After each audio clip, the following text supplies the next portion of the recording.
You're listening to Dingin' Out, the podcast about wasting time in awesome ways. My name is David. You can find me taking contracts and killing monsters as Sandbox Quint. On today's episode, we're going to talk some Project 1999, as well as some EverQuest Progression server, and of course, The Witcher 3. Today's date, Monday, May 25th, 2015, and this is episode number 3.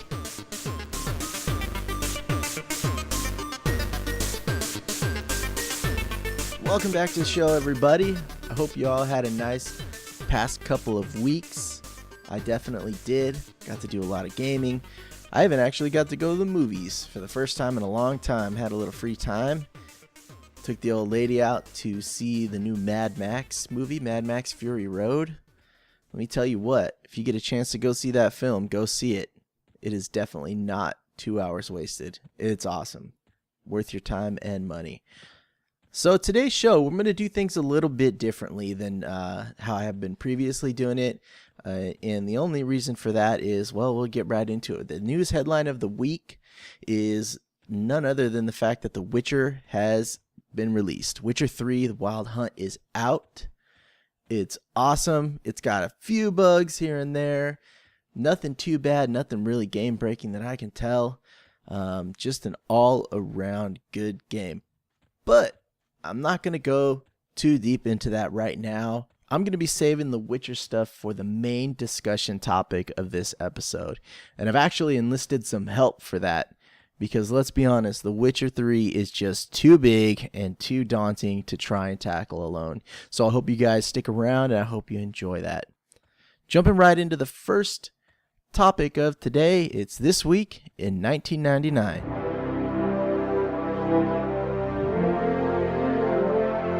Alright, so picking up where we left off last episode, Project 1999. I've been playing my Shadow Knight. If you recall, I got him up to, I believe, level 18, was doing some Kern's Tower and all that stuff. Well, I've been working on him and finally making some progress here. I decided by the time I hit about level 20, the steam in Kern's Tower had just started running out on me. That's about where that zone caps out. So I decided it was time to go on an adventure. Time to get the heck off of Kunark. For an Ixar, this is no easy task. Because the thing is with Ixars, everyone else in the world hates you.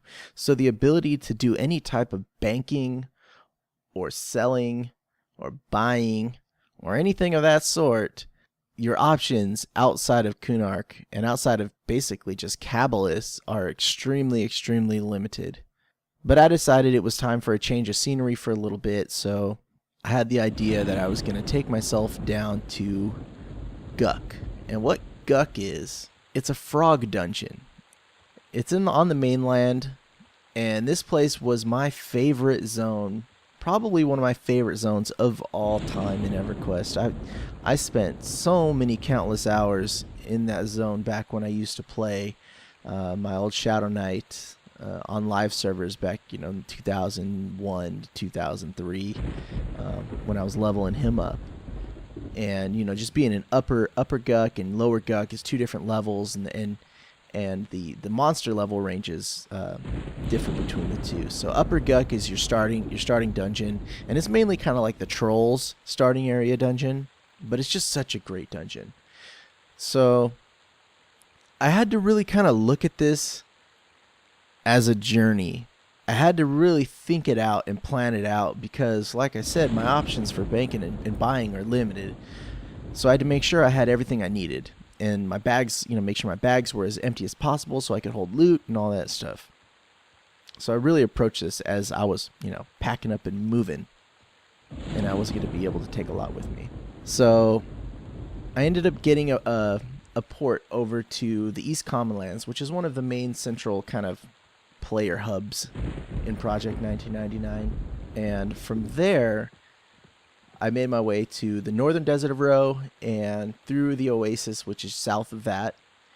And I found out that there is actually a vendor in Oasis, which is about halfway from East Commonlands to Guck, that you can buy and sell from. The prices are awful. They still hate you, but at least you can, you can buy food, and I think you can buy food. Yeah, you can buy food and all that stuff. So I made sure to stock up. I stocked up on food.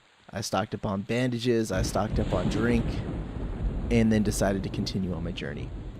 So keep going south through South Row Desert into Innothul Swamp, and that is where Guck is located off of. And it's basically a frog city. And you make your way in, and Upper Guck is sort of like the lower level areas of this. You can actually go from, I think, level 5 or 10 all the way up to level 35 in Upper Guck. And then Lower Guck is undead stuff, and it's a lot harder from like level 35 all the way to level 50. You can stay in there. So I've been spending some time in Guck. I ended up getting myself, just sitting there killing monsters, killing frogs, and hanging out in like groups and stuff with people and having a good time. I ended up getting myself all the way up to about level 24. I think that's where I'm at now.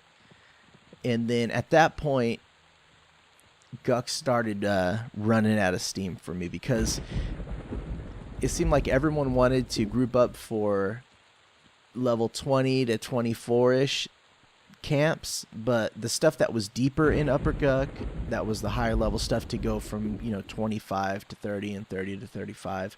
There just wasn't a lot of action in there. So I decided that after spending all these times, and this is over the course of probably like a week and a half, I stayed in there. So I hit level 24, started not getting XP from monsters, and decided it's time to make my way out of there for now. And I decided to go back to Kunark, to a zone called Warsilk's Woods, which there's a giant fort there that is pretty good XP and very good money. It's actually very good XP too, so that's where I'm going to be for now. Just keep trucking along on the old Shadow Knight and making some progress, although it's really starting to slow down now. I've noticed it. The first 10 levels went very quick, and then 10 to 20 was quite a bit slower, and 20 to 24 was really slow, and now it's just seems like it's rolling to a crawl. I don't even want to imagine what it's going to be like from 40 to 50 or 50 to 60. It's going to be very, very slow going, but that's all right. Next up, you might have heard, if you follow any of online gaming news websites or anything like that, Daybreak has finally, they've launched their progression server for EverQuest live for the main game, man. Back to the original game. So the way this works is they basically kind of rebooted a brand new server, start from the beginning, no expansions. But there are some differences from the way the game was originally in 1999. The XP is faster. I think it's probably about twice as fast as the game used to be, as Project 1999 is.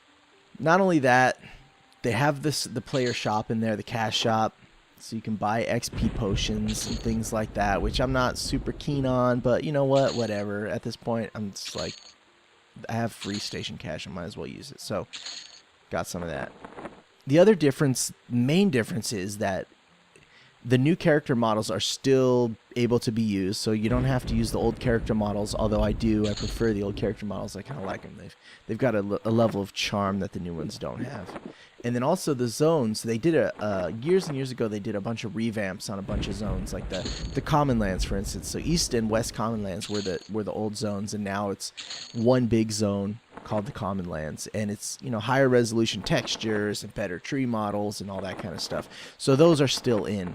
So it's definitely not the original experience, but it's a chance to kind of make your way through the content in a time progressed period in which it was released, which is kind of cool. And I originally said I wasn't gonna go back and I wasn't gonna play this, but all my friends started playing it, and so my friends list on Project 1999 for the time being is pretty empty, so I decided to make the jump and roll over there and just decide to mess around and play it for what it is. And it's actually been a lot of fun. I decided this time to roll a cleric because I'm already working on my Shadow Knight in 1999, and I don't want to have 4th Shadow Knight that I've played through.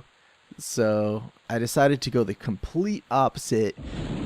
One of the most sit back and watch TV while you play type of classes, and that is the cleric. If you're in a good group with a good tank and you just want to kick back and not really pay too much attention to the game, you can be a cleric or you can be a shaman. And it's definitely a weird experience playing a healer. I've never played a healer in any game before, and it's kind of a strange thing because I'm so used to, like, every instinct in my body or in my mind is telling me when the monster gets to the group to stand up and fight it and to bash it and to taunt it and to cast damaging spells on it and all that stuff. And with a cleric as a healer, it's like I can't do that. I have to fight my instincts, and I just gotta sit down. All right, tank's getting a little low, stand up, toss a heal on him, sit back down, let your mana regen. And, sometimes things get a little bit crazy and I'm throwing heals all over the place, or I have to stun something, or, if it's getting really slow, then I can, stand up and do a little bit of nuking and throw out some damage. But, if I'm throwing out damage, I make sure to never let my mana get below 75%. Just as a rule, because if it hits the fan, I need to be sure that I've got enough mana to try and keep everyone alive. It's kind of a weird thing because I've had a couple of people die on me in a group because I'm still trying to learn it out and stuff. And sometimes someone will just pull aggro on something that's way too strong for them, and they get killed pretty quick. But man, I feel awful when that happens. I feel horrible. It's like, oh man, I'm so sorry I let you die. It's kind of a weird thing. I don't know, but I've been having fun playing a healer. It's a different change of pace, and it's nice. It's good to kind of just kick back and relax and not be super into whatever's going on. I don't have to pull, which is awesome, because in EverQuest, one of the group roles is puller. So your group will sit down in a certain area outside of a bunch of monsters.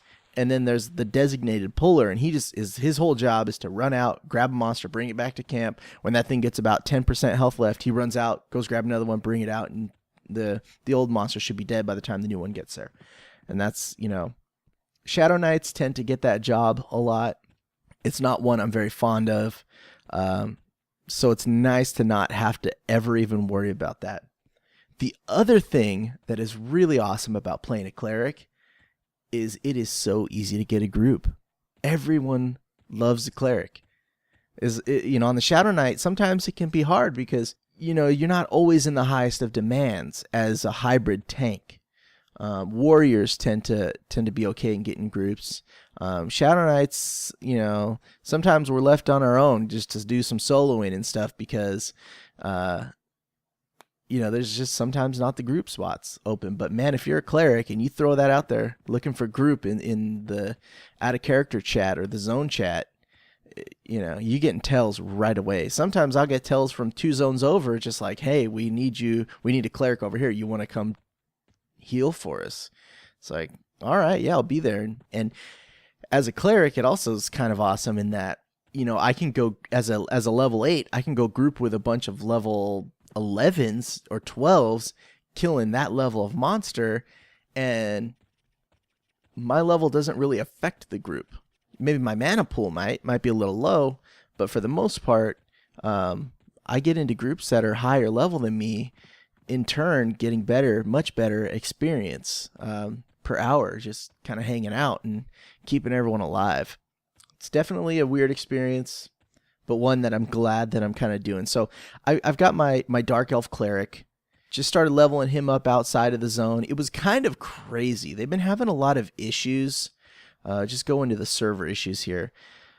I don't know if they were expecting this many people to actually jump on board with this server, but ever since the server came out, I mean, the whole entire first day was shot. There was some bug that happened where people who were rolling a certain class and race combo, I think it was a half-elf bard, were randomly rolling their characters and then popping in at level 50 with a bunch of high level gear on them, like everything maxed out. It's, so they had to basically take those guys down, pull the server down, figure out what was going on, try and fix it and put it back up and test it. So it was up and down all day long. And they eventually, the following day from the launch, they just said, you know what, this is too much. We're just going to wipe the whole server, start over tomorrow. So they did that. And then what happens is that you can't even get on the server. They don't have a queue system. They're working on putting one in right now. It might be in by now. But the server is just jam-packed, full of people. And like I said, I don't know if they were expecting this to happen. I'm sure it's a pleasant surprise. I don't know what their server population caps are. But, I mean, being that you have to be a subscriber in order to play on this server, I almost wonder how many people just came back and subbed up just to play the server, because it's got to be a lot. I mean, the servers are just getting hammered, and you just kind of have to sit there and click to get in, and click, close the pop-up saying that it's full, click, close the pop-up saying it's full, until you actually do get in. But I think now that they're working on a queuing system, or they've actually just implemented it in. I haven't tried today, so hopefully that will alleviate those problems. But so far so good. Like I said, I've just been playing the cleric. I've got him up to level 10. It's just been a lot of craziness and mayhem over there. Just tons of people running around all over the place. It's awesome to see that many people running around at EverQuest. So yeah, I made my way through Nectulos Forest. Ended up getting a group out in the common lands, killing some dervs, some cutthroats. Got myself up to level 10 within a couple days. It's very fast, much faster than Project 1999, but I'm almost okay with it. It makes for a nice side game experience because, with Project 1999, I'm really focusing on that Shadow Knight, and I'm enjoying the leveling up process on there, and I kind of want it to be a slower game on 99 as opposed to the main EverQuest, which is, I really feel like we're probably only going to be there a couple months, me and my group of friends, but we'll see. We'll see. All right, well, I think it's time that we got on the road with this show and got to what you all want to hear about and what I want to talk about and what my buddy wants to talk about, and that would be The Witcher 3. So for this segment, I wanted to bring in a buddy of mine, a very special guest. He's one of my fellow co-hosts for the Sandbox podcast. It's my buddy Nate Trial. What's up, dude? Hey, thanks for having me, man. Yeah, definitely. So I figured The Witcher is a pretty big deal right now, and it's kind of a scary thing to try and tackle alone. So I figured I'd bring you on since you probably have a little bit more knowledge into The Witcher than I do, because if I'm correct, you've played through the first game and probably most of the second game, right? Yeah, I beat 1, and I played probably half of 2. Okay, that's cool. I've never tried 1. And I could not get in to The Witcher 2, man. I always got to the end of that first siege area, and then once you get to the town, when you're walking and the elves attack you, and you get to that town, and once you get there, it just faded for me. It wasn't exciting. It was just kind of boring, and I couldn't get into it. But it faded for me there too. Really? Yeah, I put it down for half a year and came back and got through Act 1 and then quit again. Yeah, man. I don't know. I don't know. Anyways, I'm not talking Witcher 2 today. I want to talk some Witcher 3 because this game has the magic sauce, dude. Oh yeah, for sure. I can't explain it. I don't know, but it's all I've been thinking about for the last, I don't know, since it came out, 4 days, 3 days, something like that. It's pretty amazing. So the world is so dark and gritty and lots of grays. There's not a lot of black or white in the Witcher games. Right. And this game dumps you in that world much better than 1 or 2 did. Yeah, it's pretty captivating just right from the beginning. I guess going into this, we should probably talk, if no one's played any Witcher games yet, I don't know what's going on. You should get Witcher 3. But what is a Witcher? So a Witcher is basically like a mercenary, right? He's part of a guild. They're like a guild of monster hunters. Right? Yeah, pretty much. They've taken these mutagenic things that make them powerful, and that almost makes them not human. Yeah, because they transform their body and then they hunt monsters for money. yeah, and it alters them. I guess they can see in the dark, and they have like super heightened senses. They're kind of superhero-ish, but at the same time, they're not. I mean, they're noble, but they're also very much about getting paid for their work and not being just helping for the sake of helping. Yeah, they kind of have this code they follow, and they can be good guys, but they're kind of good guys for hire. Mm-hmm. And there's so few of them, so they're kind of a rarity in the world too. There's not a bunch of them. Yeah. So, going about the code. So, in preparation for this game coming out, I decided to check out the books because it's based on a series of books. And I went on Audible, and they have the first book on Audible. And so I used one of my credits to pick that up. And I've been listening to it, and it's kind of a collection of short stories. It's called The Last Wish. And it takes place I think you're helping King Foltest with his daughter or something like that in the beginning of this book. And yeah, that's in Witcher 1. Is but it? Witcher 1 kind of says, oh, she's got the beast thing again. Oh, it comes back. So you knock it back out of her. Okay, yeah. So this takes place all before that. So what happens is you fight her, and then in the book, Geralt fights her and becomes injured, and then he's kind of laying in a hospital for a few days, and people come in and visit him, and then he kind of goes into these stories of the past based on the people he's talking to, and each one's like its own little self-contained adventure. It almost reminds me of the Conan books a little bit. Conan is just a bunch of like these weird like segmented adventures. So when there's one point why I'm talking about this is because you mentioned the Witcher code, and in the book he talks about saying there's no Witcher code written down. I made up my own code, and this is just what I follow. So that's interesting. Okay. Yeah, so each Witcher kind of like takes what they learned from the Witcher that trained them and just modifies the code to their own liking. But it's not documented. Yeah. Like in the second game, another Witcher is a straight up bad guy. And the first game, another one's kind of like sort of a bad guy. Mm-hmm. So I guess they don't all have to be like Geralt, where they're mostly good, Yeah. And I've never read the books. There's like 5 of them, but they all 7. take place before the games. Yeah. So the first 2 books are like a collaboration or a collection of short stories, and then the last 5 is one big story arc, from what I understand. Now, most of them are there's only 5 of them that have been translated to English. The last 2 haven't. No, I think it's worse than that. I think there's one short story and then 5 of the saga, and the last 2 of the saga aren't translated. Okay.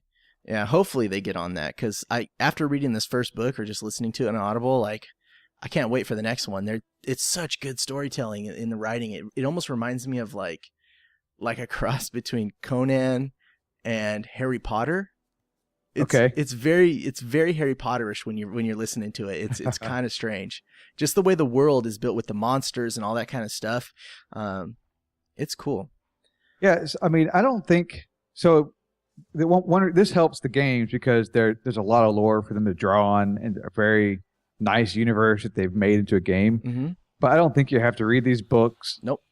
Have played 1 or 2 to enjoy 3. Now, I'm saying that because I played 1 and 2, so I don't know for sure. Maybe your perspective is better at that, but it seems like they do a better job with 3 and allowing new players to come in and enjoy the game than 2, because 2 is like, here's some crazy shit right away with all this political intrigue happening. Mm-hmm.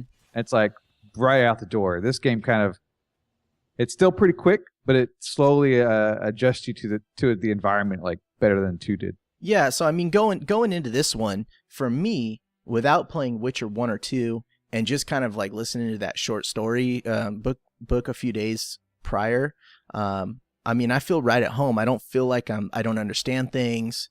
They do a really good job just kind of introducing the world. And as far as I've gotten into the game, I mean, I just beat the first area, which is White Orchard. I just got out of that. So I haven't gotten any farther than that, but I tried to do everything.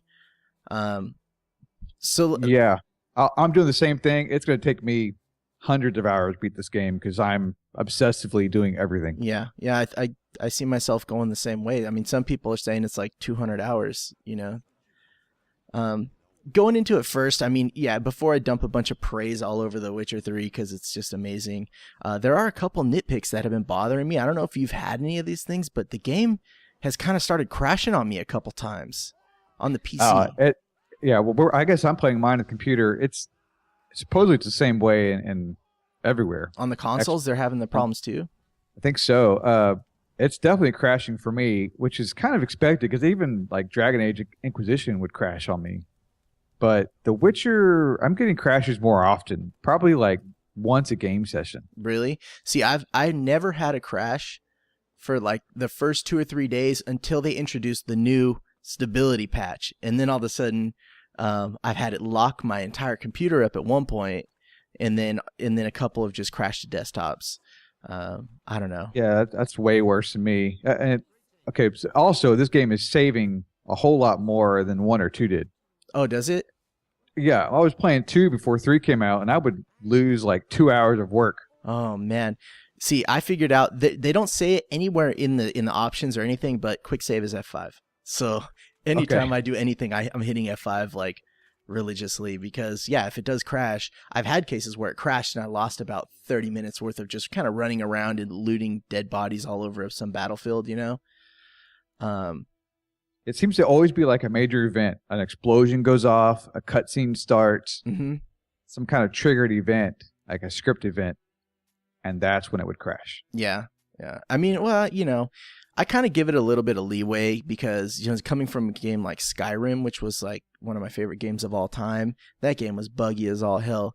And I almost wonder, when you're making a game this big, like, it just seems so easy to have bugs. You know what I mean? Like, how could you not have bugs when there's that much data, you know, that much code, that much just scripting, and anything could just get crisscrossed here and all of a sudden it's like a problem, you know? Yeah, I mean, and this is mostly, it's pretty playable. It's not like the game itself is broken. It's just you get a crash here or there. Yeah. It doesn't feel broken, you know? No, definitely not. The other thing that kind of bugs me a little bit, and I won't tinge on this too long, is just, do you feel like, would you play with a mouse and keyboard or a controller? I'm playing with a mouse and keyboard. Okay, see, I'm playing with an Xbox controller.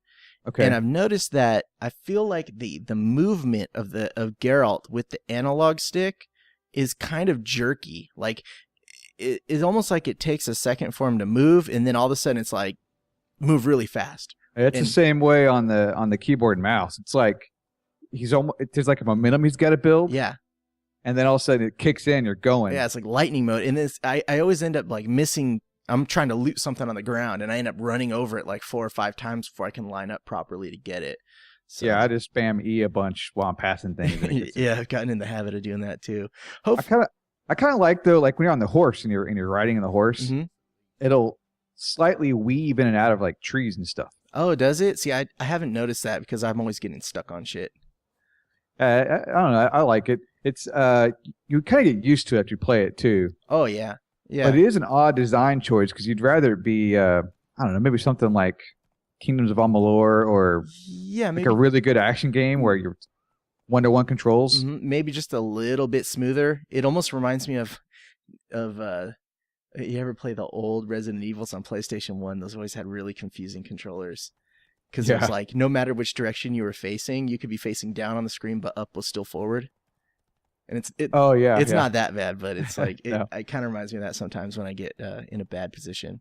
They've made some really good design decisions this time. Like now you can heal while doing stuff. You can use your potions. Yeah, no. I mean, and I almost feel like maybe that's part of the reason why I like this more than Witcher 2, because I felt like Witcher 2, you almost had to take yourself completely out of the game to prepare for any battle. You had to sit down, meditate, brew potions, take the potions, and then fight for a little bit. And it was almost just too slow or something like that.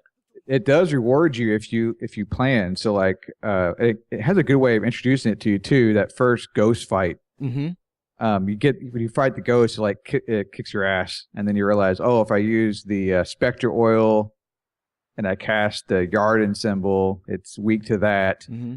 So every animal or mob in the game has a weakness, and humans, you want your steel sword, and demons and monsters, you want your silver sword. Yeah.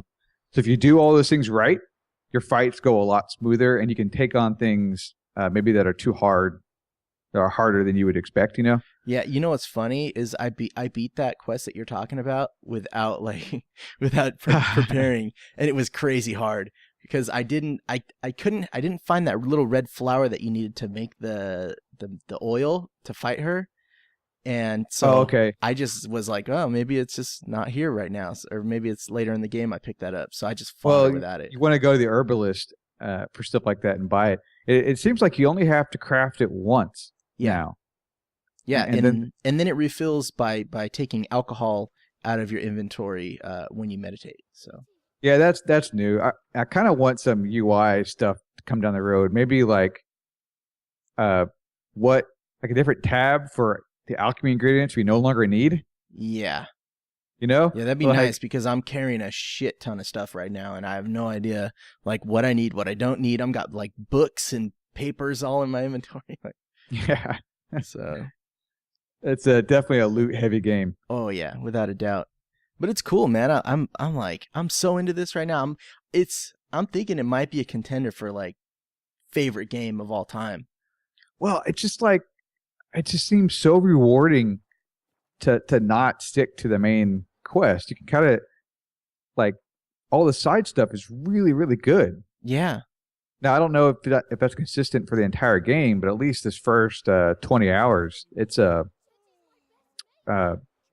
the side stories are almost as good as the main. Oh or yeah, better. I mean, I hope it stays the same way because it's going to drive me crazy if it does. But at the same time, it's awesome because I did everything in White Orchard before actually even like going to the second part of the beginning quest where you have to talk to people to like find the person you're looking for. I just wandered off in the woods and just kind of did this big loop around the entire map. And I hit the in the game, in the cities, there are these bulletin boards. You go up to the bulletin boards and they're like notes posted on there. You could take the notes, and some of them will put little question marks on your map and for point of interest. And usually there's like a bandit camp there, or a temple, or a shrine, or something, you know, or just interesting stuff to go do. So it's almost like quests, but without being quests, you know? Yeah, well, you're running into stuff randomly too. You know, like I got this one quest to get some kind of sword. I had to get the pieces for it. Mm-hmm. Did you make it the serpentine sword? I made both serpentine swords. Yeah, I did too. Yeah, which was that's a pretty big task and a nice upgrade. You know what's weird though? By the time that because I was just doing everything and I was dismantling all kinds of stuff, by the time I actually found the guy who can make the sword for you in White Orchard, I had everything. Oh, so yeah, I had enough for one of them, not both. Yeah. So I had to go farm some more stuff to get it. Yeah, no, I don't know. I'm kind of inventory neurotic in that I don't want to get rid of anything. So I'm just like holding on to everything as much as I can because I never know what I'm going to need or if there's something that's going to come up later. You can deconstruct a lot of stuff too. Yeah, you know what? And I'll throw that in my last nitpick is that, man, I sat there and I deconstructed everything. And at some point I didn't realize that I was like, reconstructing things back and forth. You were in a deconstruction loop. Yeah, I got in a loop of it, and I ended up spending like 700 gold. Like all my money was gone. I was like, what's going on here? And then before I realized, you know, and then of course thankfully I saved right before that, and I just reloaded my save and said, you know, screw that business. I ain't gonna do that again. But that's my last nitpick for the game. Yeah, there's really not a lot to nitpick. At least I don't think. Not like there is with 2 and 1. This is definitely game of the year. Oh, without a doubt. I mean, just graphically, you know, I just sit there.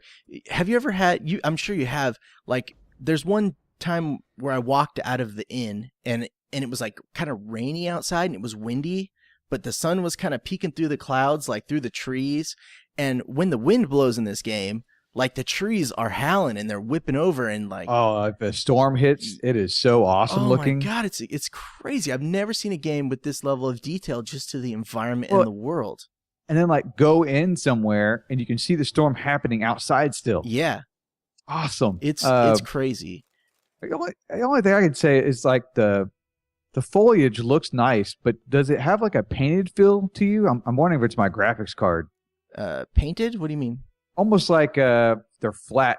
They're flatter textured without like a lot of depth to the foliage, like the grass and the flowers and stuff. Yeah, I'm not really sure. I haven't really noticed that specifically. I mean, it does seem very colorful, the world, like to me, if you want to say it looks like a painting, but no, I mean the textures to me look amazing. So I'm running the game on, I've got 16 gigs of RAM, i7 and a NVIDIA GTX 980 super clocked, and I'm running the game on, I think max settings. I think it's max settings, and it runs amazing. Like, yeah, we got a similar computer. I've got a 770 though, and I'm probably on like high. What you consider high?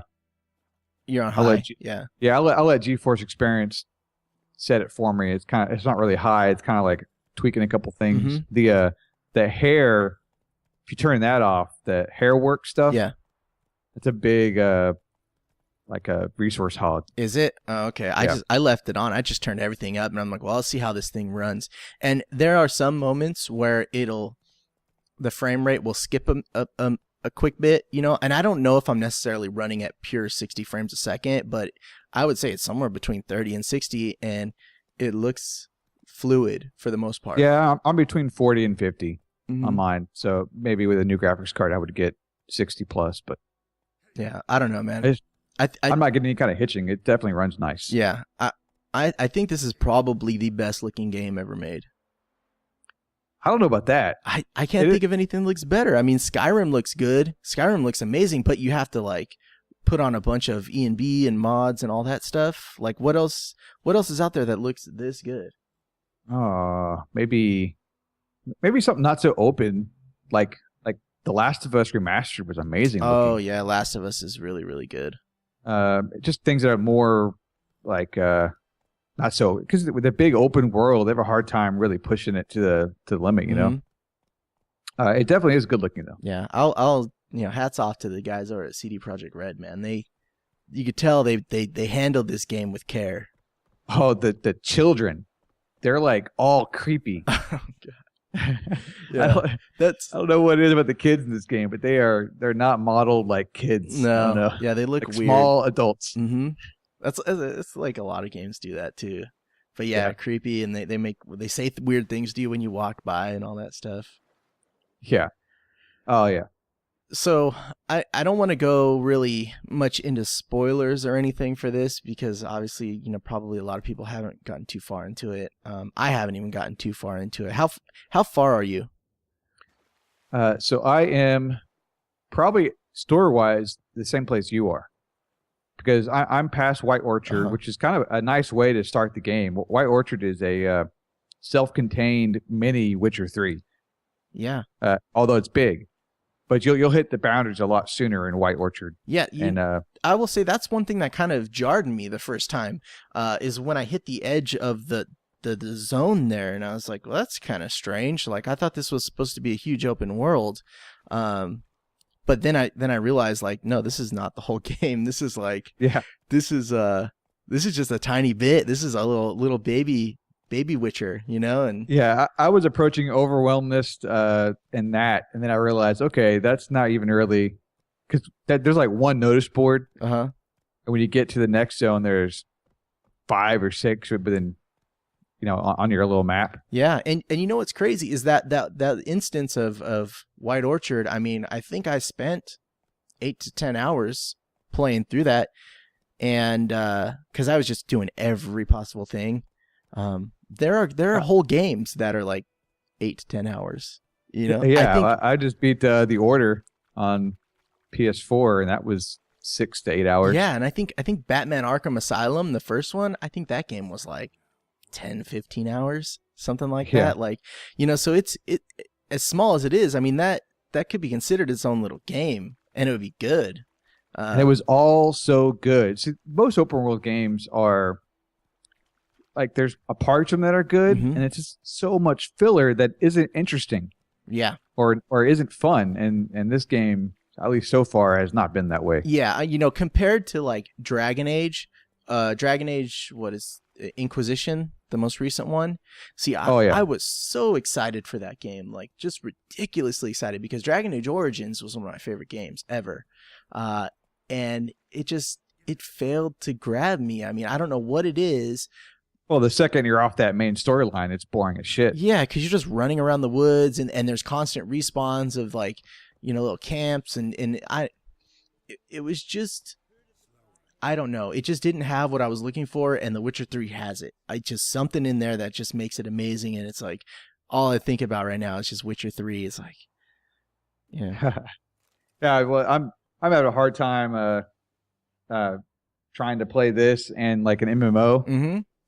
Because, we like MMOs a lot, and I want to play The Witcher 3, so I've got to juggle these things, and at least right now, Witcher 3 is winning hands down. So I feel like I'm falling behind on the normal kinds of games I play.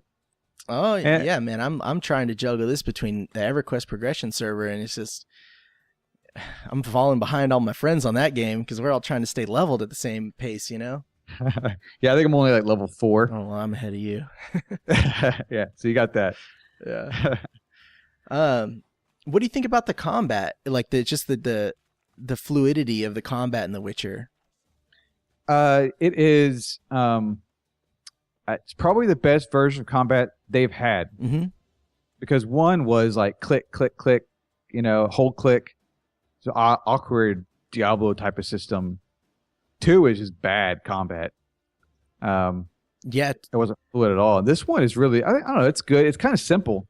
Yeah, it feels really easy to me. I'm playing on the normal difficulty setting, and it just feels like I've been faced with a couple of challenges, but the only real challenge to me was this one wraith that I came upon in a tomb, and it was tight quarters, and it killed me a couple times because if it hits you, you just get wiped. But that was before I realized, to use my shield sign or whatever. Oh, yeah. I ran into some bug that was like level 12 when I was level 5 or 4, and I could not kill it. Yeah. But it was obviously like 3 times my level. Yeah. Yeah, I may move the game to that second from the highest, which I think requires, I don't think you can heal for meditation. Right. Yeah, they take away stuff as you go up, so there's no health regeneration for meditation. Yeah, and that may make it just to where you got to actually have the right oil on your blade, mm-hmm. Use the right sign per which mob you're fighting. Yeah, be a little bit more tactical.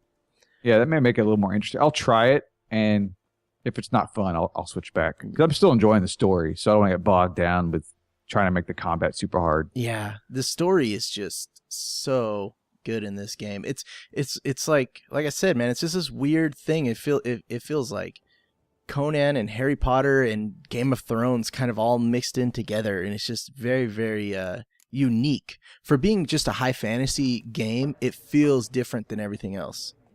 Well, the main story really hasn't grabbed me yet, but all the side stuff is, which is always weird because the main story in these games or indie game like this is usually epic and important. Mm-hmm. And how do you have that and then have side quests that you have time for? Right. I'm worried that as the main story like gets intensifies, that all these side quests will feel more awkward. I hope not. Although I have heard some people say that it feels weird because the main story feels like it's super important, and why would I go off and just do these little side quests when I feel like the clock is ticking on these main storyline. But from what I've seen of it so far, I feel like the main story is going to be really good. The whole thing with the Wild Hunt, I didn't understand what that was until I started playing the game. I thought the Wild Hunt was sort of some competition for Witchers or something like that, when actually it's like, I don't know what it is. It's like this legion of like undead things coming to take people away or something, right? Yeah, it wasn't in 2, maybe in the back half of 2. It was in parts of 1. Mm-hmm. It's kind of like this evil force that's swooping through the world, and it's going to get the forefront of the story of this game, so I guess we'll know more about it as we play it. Yeah, I was almost getting like a Darkspawn Dragon Age vibe from it or something, Yeah. Oh, yeah, that's the other thing. It's like the elves are you want to side with them because they're so mistreated. Mm-hmm. But then they do such awful thing to humans that I never side with them, and then I feel bad for not doing it. Oh, there's like no easy decision. Yeah, that's the other thing that they do is, man, they put some good decisions in these quests up against, that you got to figure it out, and some of them are timed. Like you got to make a quick decision because the little meter's going down, and it could. Oh man, sometimes it gets stressful. Have you done the werewolf quest in the past White Orchard? You may not have got to yet. No, I literally just got out of White Orchard. Yeah, you're gonna hit it pretty soon, and I struggle with that. I hit escape, thought about it for 5 minutes, and then did my answer. And then I went and watched a video of it. So I wanted to see what the other option was. Yeah. I don't want to go back and play it again. And he did the other way. And I was like, man, that's so different. Like mine played out completely different. Yeah. I'm curious how these small decisions will play into the game later. Yeah, I don't know. Hopefully it's awesome. Hopefully that things that you do in the beginning will end up affecting you later in the game, because it's getting real Chrono Trigger, Yeah. But I think it's going to require like 2 or 3 playthroughs just to see everything. I don't think you can 100% it at all. Yeah, like you see these kids, do you give them bread, or do you like not do anything with them? And then maybe later on, those kids you gave bread, will they help you? Yeah, I'm kind of curious how that kind of stuff plays out. They'll probably just bring more kids for bread. Yeah, probably. So next thing you know, they're stealing your coin purse and chasing them through the city. I don't know, man. All right. Well, do you have anything else that you want to talk about for The Witcher? No, I mean it's a great game. Let's stop recording so I can go play it more. Yeah, that sounds good, man. Well, thanks for coming on the show. I appreciate it. Nate, you can find him over on Twitter at NateTrial. And hopefully we'll be getting out another episode of The Sandbox soon as Cool gets back from Mexico. Oh, yeah. We'll have stuff to talk about for sure. Definitely. All right, man. Well, thanks again for coming on. Take it easy. All right. No problem. Later, man. Well, that's it for today's episode. I want to thank you guys so much for tuning in and downloading. If you have any questions or want to get a hold of me, please send me an email at sandboxquint@gmail.com. You can also find me on Twitter at sandboxquint, and of course the website is dingandout.com. Also, I've been doing some live streaming lately, so you can find that at twitch.tv/sandboxquint.